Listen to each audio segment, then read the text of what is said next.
Assalamualaikum warahmatullahi wabarakatuh. Perkenalkan saya Amelia Putri dengan NIM akhir 055 dari kelas G Hukum Lingkungan. Pada video kali ini saya akan membahas mengenai isu lingkungan yang belakangan ini menjadi buah bibir masyarakat karena dianggap isu lingkungan ini dapat membahayakan. Jadi pada beberapa bulan belakangan ini saya rasa kita juga sering membahas polusi udara yang menyelimuti Jakarta dan sekitarnya.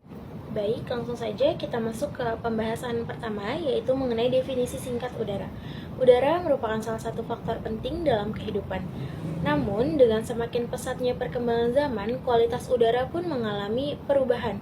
Udara yang semula terasa segar, saat ini udara tersebut berubah menjadi kotor dan terasa kering. Baik, langsung ke definisi selanjutnya. Sebetulnya apa sih yang dimaksud dengan pencemaran udara?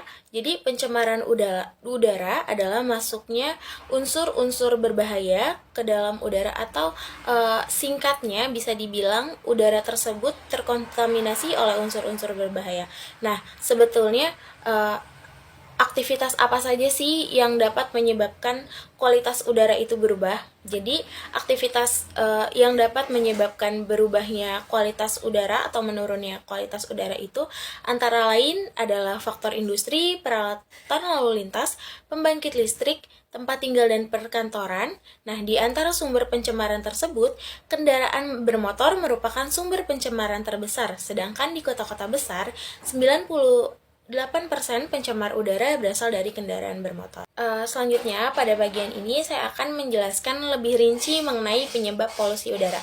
Yang pertama, penyebab polusi udara itu berasal dari PLTU. Mengutip dari CNN Indonesia, Kepala Center of Industry, Trade, and Investment Institute for Development of Economics and Finance atau INDEF, Andi Satro Nugroho mengatakan salah satu penyebab polusi khususnya di Jakarta adalah pembangkit listrik tenaga uap atau yang biasa kita sebut dengan PLTU. Ia menyebut ada 16 PLTU batubara yang mengepung Jakarta, yakni 10 ada di Banten dan 6 lainnya berada di Provinsi Jawa Barat.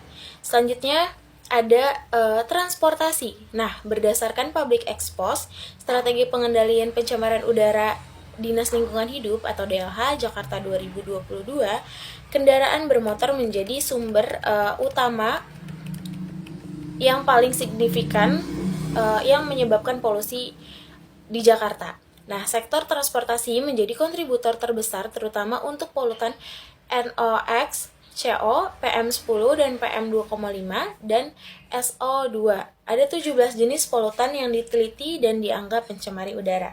Nah, selanjutnya yang dapat mencemarkan udara itu adalah uap air. Jadi Menteri Lingkungan Hidup dan Kehutanan atau LKH Siti Nurbaya mengungkap ada peran uap air terkait konsentrasi polusi udara di Jakarta yang tinggi pada pukul 3 hingga 4 WIB dalam beberapa hari. Selanjutnya yang keempat itu ada karhutla. Kondisi lainnya yang juga menyebabkan polusi baik di Jakarta maupun daerah lainnya adalah kebakaran hutan dan lahan atau karhutla, terutama di Kalimantan. Berdasarkan pantauan Citra BMKG, asap terdeteksi di daerah Kalimantan Barat, Kalimantan Tengah, dan Kalimantan Selatan. Oke, next. Seperti apa yang sudah saya sedikit jelaskan sebelumnya, bahwa kualitas udara yang buruk itu berdampak buruk juga terhadap makhluk hidup. Jadi, polusi udara yang disebabkan oleh faktor-faktor yang telah saya jelaskan sebelumnya itu dapat menyebabkan, yang pertama itu menyebabkan penyakit kardiovaskular, yang kedua itu gangguan perkembangan janin, yang ketiga itu penurunan fungsi paru, yang keempat gangguan mata, dan yang kelima bisa menyebabkan kanker kulit. Oke, selanjutnya mengenai regulasi yang mengatur pencemaran lingkungan atau polusi udara ya dalam hal ini. Itu yang pertama ada di Keputusan Menteri Lingkungan Hidup nomor 35 tahun 1993 tentang batas-batas emisi gas buang kendaraan. Yang kedua itu terdapat dalam Undang-Undang nomor 23 tahun 97 tentang pengelolaan lingkungan hidup. Undang-undang ini juga menjadi dasar perlindungan lingkungan hidup. Unsur-unsur penting tersebut diantara lain hak setiap orang atas lingkungan hidup yang baik dan sehat, hak atas informasi tentang lingkungan hidup, dan kewajiban pengelolaan lingkungan hidup sesuai dengan kebijakan pengelolaan lingkungan hidup terpadu. Yang ketiga itu ada di dalam Undang-Undang Nomor 22 Tahun 2001 tentang minyak dan gas bumi. Undang-undang ini memberikan landasan hukum yang sangat penting bagi penyedia bahan bakar yang lebih ramah lingkungan. Baik, info tambahan, belakangan ini Jakarta dan sekitarnya sudah mulai memasuki musim penghujan, dan mengutip dari CNN Indonesia juga bahwa hujan mampu menurunkan polusi udara, namun hingga saat ini saya rasa udara di Jakarta masih belum sepenuhnya bersih, atau masih bisa dibilang pencemaran udaranya masih cukup tinggi, atau polusi udaranya masih cukup tinggi.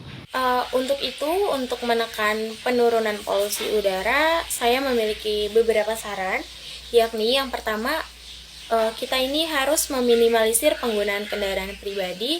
Langkah pertama yang dapat ditempuh untuk mengurangi pencemaran udara di Jakarta adalah dengan meminimalisir penggunaan kendaraan pribadi. Pasalnya, situasi ini terjadi karena banyaknya asap pembuangan yang dihasilkan oleh kendaraan, baik mobil maupun motor.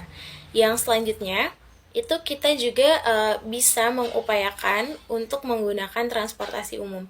Dibandingkan dengan memakai kendaraan pribadi untuk beraktivitas setiap hari, ada baiknya juga jika kita semua beralih ke transportasi umum seperti KRL, MRT, LRT, dan lain sebagainya. Nah, selanjutnya yang ketiga itu kita juga bisa menggunakan bahan bakar yang ramah lingkungan, misalnya biodiesel, BBG, atau bioetanol. Selanjutnya, kita juga bisa melakukan pemeriksaan emisi gas buang kendaraan pribadi secara rutin, minimal 6 bulan sekali, penerapan persyaratan desain kendaraan yang mempunyai emisi yang rendah. Selanjutnya, yang terakhir adalah pemerintah perlu menyediakan sarana transportasi massal yang nyaman agar masyarakat seperti kita ini dapat menggunakan serta mengurangi penggunaan kendaraan pribadi di jalan, khususnya pada jam-jam sibuk. Sekian video pembelajaran ini dibuat. Lebih dan kurangnya mohon maaf. Saya akhiri. Wassalamualaikum warahmatullahi wabarakatuh.